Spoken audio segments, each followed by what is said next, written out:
Hello, traders. FX Pip Collector here. Today is Thursday, October 9th, and this is my PM recap for the Euro US dollar, and we're on the 4-hour time frame. So, on the 4-hour time frame, like I was saying this morning, I think we're potentially in a wave 3 of wave C.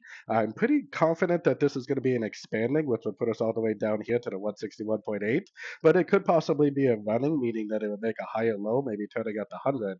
So, if it does make like a double bottom in that area and breaks nuts to the upside, then we would definitely stop being bearish and we would definitely stop being bullish again.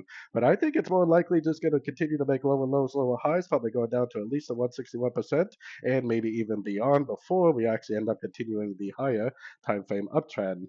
So going down to the 1 hour time frame, I definitely wouldn't be trying to go long right now, that's for sure. But I definitely would be trying to go short on all these little pullbacks.